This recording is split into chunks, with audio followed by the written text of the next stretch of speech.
அனைவரும் நன்றி. என் பேர் ஆகாஷ். ஃபர்ஸ்ட் நன்றி சொல்லிக்கிறது அனைத்து மீடியாக்காரங்களுக்கும். அவங்க அனைத்து மீடியாக்காரங்க சப்போர்ட் இருந்தனால தான் என்னோட வீடியோ வைரல் ஆகி பொதுமக்களுக்கும் சப்போர்ட் பண்ணீங்க. ரொம்ப ரொம்ப நன்றி, ரொம்ப நன்றி. அவங்க ஃபர்ஸ்ட் என்ன விஷயத்துக்காக கிளம்புனீங்க? அங்கேருந்து கிளம்புனது வந்து மார்னிங் வந்து நைட் டியூட்டி, எனக்கு நைட் டியூட்டி வேலை முடிஞ்சிருச்சு. சிக்கன் ஃபார்ம்ல வேலை முடிஞ்சிருச்சு. மார்னிங் ஜிம் போயிட்டு மதியானம் தூங்க முடியாது. அந்த அம்மாவுக்கு வந்து 67 வயசாகுது. அப்பாவுக்கு 2 ஒய்ஃபு. முதல் ஒய்ஃபுக்கு பிறந்தவங்க 3 பசங்க. நான் 3வது பையன். 2வது ஒய்ஃபுக்கு வந்து ஆதார் கார்டு ப்ரூஃப் எதுவுமே இல்லை. அவங்களுக்கு குழந்தை கிடையாது. அந்த ப்ரூஃப் எப்படி இல்லைங்கிறது என் குழந்தைக்கு ஸ்கூல் சேர்க்க போனோம். 3.25 வயசு. அப்போ எல்கேஜி படிக்கிறதுக்காக ஸ்கூல் ப்ரூஃப்லாம் வேணும்ல. Aadhaar card, ration card, community சர்டிஃபிகேட்லாம் வேணும்.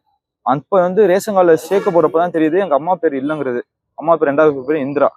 அவன் பேர் இல்லைங்கிறது அப்போதான் எனக்கு தெரியும். ஏமான்னு கேட்குறேன், அப்பாட்டையும் கேட்குறேன். இல்லை, கவர்மெண்ட் ஆஃபீஸர் அப்பா.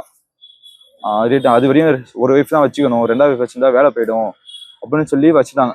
சரி, இதுக்கப்புறம் ஆட் பண்ண வேண்டியதுனா ரிட்டையர்மெண்ட் ஆகி 10 வருஷம் ஆக போகுது. இருக்கலன்றப்ப அப்போ 7 லட்சமா விட்டாங்க. அடுத்த மாதம் வந்து எலெக்ஷன். சரி, ஓட்டர் ஐடியாவது வேணும்னு, அதுக்கு வேணுங்கிற கேட்குற போறப்ப இல்லை, ஆதார் இருந்தால் தான் ஓட்டர் ஐடியா எடுக்க முடியும் அப்படின்ட்டாங்க. அப்போ எலெக்ஷன் இல்லை, நானும் விட்டுட்டேன். இப்போ ஸ்கூல் சேர்க்கறதுக்காக பாப்பா எடுத்துனேன் ரேஷன் கார்டு. சரி, அம்மாவுக்கு எடுக்கிறதுக்காக கலெக்டர் ஆஃபீஸில் ஒரு 3 வாரத்துக்கு முன்னாடி கம்ப்ளைண்ட் கொடுத்துருந்தோம். இந்த மாதிரி அம்மாவுக்கு வந்து அடையாளமே இல்லாமல் இருக்கு, எங்கே ப்ரௌசிங் சென்டருக்கு எதுவுமே இல்லைன்ட்டாங்க, முடியாதுன்ட்டாங்க. கலெக்டர் ஆஃபீஸில் கம்ப்ளைண்ட் கொடுத்து அந்த கம்ப்ளைண்ட் வந்து தாலுக்காவுக்கு வந்துச்சு. தாலுக்கா வந்து என்ன சொன்னாங்க, வாடகை வீட்டில் இருந்தீங்கன்னா உங்கள் ஓனரோட ப்ரூஃப் வேணும், சொந்த வீடாக இருந்தால் உங்கள் ப்ரூஃப்ல எடுக்கலாம். அப்போ என்ன பண்ணுறதுன்னு கேட்டப்ப விவோ ஆஃபீஸில் போய் வாங்கிட்டு வாங்க, இடிப்புற சான்று. அது விவோ ஆஃபீஸ் தான் வாங்கிட்டு இந்த ப்ரூஃப் கரெக்டாக இருக்கான்னு பார்க்குறது தாலுக்காவுக்கு வந்திருந்தேன். அது வரும்போது தான் பிரச்சனை ஆயிடுச்சு. மாநகராட்சி ஆஃபீஸில் வந்து இந்த மாதிரி பிரச்சனை ஆனது உங்களுக்கு தெரியும், மீடியாவை பார்த்துருப்பீங்க.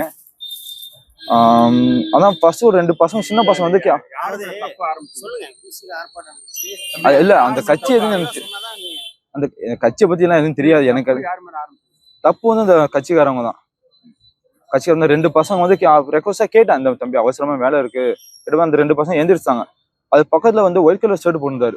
அவர் தான் ஆர்குமெண்ட் ஆரம்பிச்சு பேசுங்க, எனக்கு இது உங்க இஷ்யூ என்னவோ எனக்கு என்ன தெரியாது, என் இஷ்யூ என்ன உங்களுக்கு தெரியாது, நான் போராடி வேலை பார்த்தாதான் எனக்கு சம்பளம், நான் கொஞ்ச நேரம் தூங்காம தான் எனக்கு ஃபிக்ஸ் வந்துடும், மெடிக்கல் இஷ்யூ அவர்கிட்டையும் சொன்னேன். பேசியிருக்கப்போ ரெட் கலர் ஷர்ட் போட்டார்ல, வந்த செகண்ட் என்ன சொன்னாரு, பிசிஆர் கேஸ்ல உள்ள தள்ளிடுவேன், குடும்பத்துக்கு. அப்பதான் ட்ரிகர் ஆகல. பேசியிருந்தப்ப முடியாதுன்றாரு. 1 மணி நேரம் சரி, 1 நாளாக இருந்தாலும் சரி, என் கட்சி பேனர் வச்சா மட்டும்தான் நான் வந்து உங்களெல்லாம் விடுவேன், நான் விடவே முடியாதுன்றாங்க. இந்த ஏரியா வந்து நான் பிறந்த 4 வயசுலேருந்து தான் இருக்கேன். எனக்கு 26 வயசு ஆகுது. ஜங்ஷன், அது மணிமண்டபத்துலேருந்து கறந்து வருமே டிராஃபிக் ஏரியா. இதுதான் ஜிஹெச் இருக்கு. அவங்க எவ்வளவோ அவசரமா போவாங்க, அதையும் சொல்றேன், இந்த மாதிரி கிளியரா சொல்றேன். அவங்க அவசரம் போவாங்கன்னு சொல்றேன். ரொம்ப ட்ரிக்காக தான் அவங்களுக்கு எனக்கு வாக்குவாதம் ஆச்சு. வாக்குவாதம் ஆகும்போது போலீஸ்காரங்க வந்தாங்க. சரி, நீ போன்னாங்க. பொதுமக்கள் எதுக்காப்பு இல்லாமல் அவங்க மேலே எதுவுமே ஆக்ஷன் எடுக்க மாட்டீங்களே, என்ன எதுக்கு ஆர்குமெண்ட் பண்றீங்க? நான் பேச அவங்க வந்து கை வாங்கினது ஃபர்ஸ்ட் அடிக்கல, நாம தான் அட்ரா பார்ப்போம்னா அவங்களும் அடிச்சாங்க. மரியாதையா பேசுனதுக்கு தப்பு. ஏன்னா யூனிஃபார்மோட வேல்யூங்கிறது எனக்கும் தெரியும். அவங்க வயசுலயும் மூத்தவங்க, யூனிஃபார்ம் இல்லாம இருந்தாலும் வயசுல மூத்தவங்க. கையா அட்ரா பார்ப்போம்னு சொல்லிட்டேன், தப்பு தான், என் மேல தப்பு. என்ன அடிக்க வரீங்கன்னு கேட்டுருக்கலாம், அட்ரா பார்ப்போம்னு சொன்னது தப்பு தான். அவங்க ஏதோ அரைஞ்சிட்டாங்க, நானும் தப்பா அடிச்சிட்டேன். அப்போ வந்து போலீஸ், நான் அப்போ கூட வட்டி விட்டுருந்தா கூட எக்ஸ்பீரியன்ஸ் என்ன சொன்னாங்கன்னா, போலீஸ் ஸ்டேஷனும் நான் அடிச்சிருந்தேன்னா உனக்கு எனக்கும் பிரச்சனையா இருந்துச்சு. அவங்க நீ கட்சி மூலியமா பிரச்சனை பண்ணா பிசிஆர் கம்ப்ளைண்ட் ஆயிருக்கும், அவங்க அப்படிதான் பண்ணுவாங்க. அந்த நேரத்துல தான் நான் அவங்களுக்கு காவல்துறை பாதுகாப்பு வந்துச்சு. நீ எப்படியோ தப்பா நினைச்சிருப்பீங்க, ஏன்னா அந்த சிச்சுவேஷன்ல அடிச்சனால நீ டென்ஷன் ஆயிட்டீங்க. பாதுகாப்பு காவல்துறை நண்பன், அந்த இதுலதான் நாங்களும் பாதுகாப்பா உங்களுக்கு கொடுத்தோம். அதுல வந்து டென்ஷன்ல உனக்கும் ட்ரிகர் ஆச்சு, எனக்கும் ட்ரிகர் ஆச்சு, அது தப்பா நடந்து போச்சு. ஆனா அவங்க மேலேயும் எந்த தப்பும் கிடையாது, அவங்க மேல எந்த கம்ப்ளைண்ட். ஏன்னா அவங்க ஒரு சர்வீஸ்ல ஒரு 30-35 வருஷம் சர்வீஸ் பண்ணிருப்பாங்க, ஒரு எஸ்எஸ்ஏயா இருக்காங்க.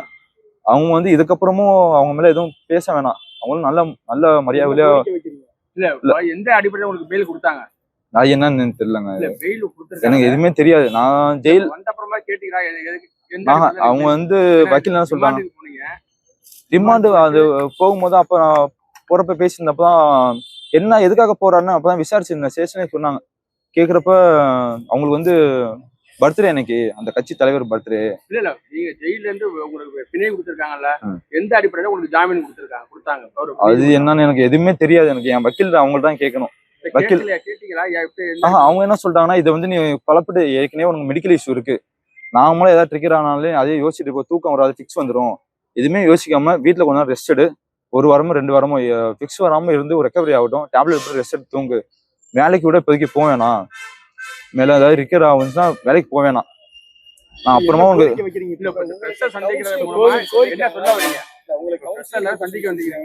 அல்ல அது எதுவுமே வக்கீல் தான் அவங்களுக்கு தான் கேட்கணும். என்ன கோரிக்கை வைக்கிறீங்க நீங்க கவர்மெண்ட்டுக்கு என்னன்னா, அன்னைக்கு பர்த்டே செலிப்ரேஷன் பண்ணாங்களே, அப்போ வந்து எனக்கு 25 தான், 17ஆம் தேதி எனக்கு 25, அன்னைக்கு ஜெயில் போற அன்னைக்கு எனக்கு 18 வயசு, 18ஆம் தேதி 26 வயசு எனக்கு. அன்னைக்கு 17ஆம் தேதி அவங்க செலிப்ரேஷன் கட்சிக்காரங்க பண்றாங்க, பேனர் வச்சுலாம் ஒரு அவ்வளவு பெரிய இதெல்லாம் எடுத்துக்கலாம், அவ்வளவு பெரிய இதெல்லாம் கிடையாது, நாங்க தான் ஓட்டு போட்டுருக்கோம், நானும் டிவிக்கு தான் ஓட்டு போட்டிருக்கேன், ஆட்சி மானுண்டு ஆட்சியில கூட்டணி கட்சியா இருந்து இப்படியே அராஜகம் பண்றாங்க. கட்சி பேனர் அது என்ன பர்த்டே செலிப்ரேஷன் தானே பண்றாங்க. அன்னைக்கு நைட்டு 12:05க்கு எனக்கு 27 வயசு ஓப்பன் ஆகுது, ஜெயிலும் ஓப்பன் ஆகுது. நினைச்சு பாருங்க, என் ஃபேமிலியில அழுதுருப்பாங்க, என் குழந்தையும் கேட்க பெற்று அவ்வளவு எதிர்பார்ப்போட இருந்திருப்பாங்க. எனக்கு ஃபர்ஸ்ட் கோரிக்கை என்னன்னா, ரிப்போர்ட்டர்ஸ் அவங்களாம் ஃபர்ஸ்ட் நன்றி. 2வது என்னன்னா, காவல்துறை அவங்க எதுவும் பேச வேணாம், அவங்களும் மரியாதையா பாதிக்கப்பட்டிருக்காங்க, நானும் பாதிக்கப்பட்டிருக்கேன், ஃபர்ஸ்ட் அவங்களும் பாதிக்கப்பட்டிருக்காங்க. ஏன்னா அந்த நேரத்துல கட்சிக்காரங்களை பகச்சிக்க முடியாது, எதுனாலும் என்ன ஆளுங்கட்சியில இருக்காங்க, கூட்டணி கட்சியில இருந்து அவங்களே ரிமார்க் பண்ணுவாங்க, ஏன்னா SSI போஸ்ட்ல இருக்காங்க, ரிட்டைர்மெண்ட் ஆக போறாங்க, அவங்க மேலேயே ஃபர்ஸ்ட் இல்ல நான்லாம் கொடுக்கல,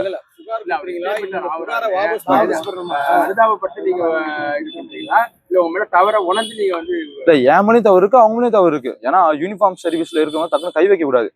நான் அவங்களும் பொதுமக்கள் சரி, ஏன்னா 24/7 ஹவர்ஸ் அவங்களும் ஒர்க் பண்றாங்க, 24 மணி நேரமும் ஸ்டேஷனே இருப்பாங்க, ஃபேமிலியும் பார்க்கணும், ஏன்னா அவங்களுக்கும் ப்ரெஷர் இருக்கும். ஸோ அதனால நானும் அந்த மாதிரி டியூட்டிலாம் பார்த்துருக்கேன் லாக்டவுன்ல. ஸோ நான் வீட்டுக்கும் போகாம ஸ்டேஷனுக்கும் போகாம ரோட்ல இருந்து சோசியல் சர்வீஸ் பண்ணியிருக்கோம், NCC முடிச்சு லாக்டவுன்ல பண்ணியிருக்கோம். ஸோ அப்போ வந்து சோசியல் சர்வீஸ்ல எவ்வளோ போலீஸ்லாம் எவ்வளோ இன்க்ளூடா இருந்துறாங்கன்னு பார்த்துருக்கேன்.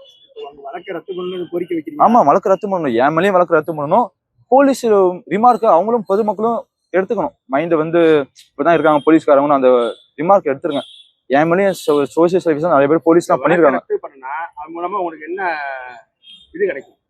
எனக்கு எதுவும் எனக்கு ஆல்ரெடி வேலை போயிடுச்சு, நைட் டியூட்டி சிக்கன் ஃபார்ம்ல வேலை போயிடுச்சு, என்னால ரெக்வஸ்டா கேட்கிறேன், வேலை போயிடுச்சு. குடும்ப சூழ்நிலை ரொம்ப இருக்கு, ஏதாவது வேலை கொடுப்பாங்களான்னு எதிர்பார்க்குறேன். நானும் இன்டர் கேஸ்ட் மேரேஜ் தான், ஆர்மி தான் என் ஃபோக்கஸ். மெடிக்கல் இஷ்யூ ஆனால மெடிக்கல் அன்ஃபிட், போலீஸ் அன்ஃபிட்.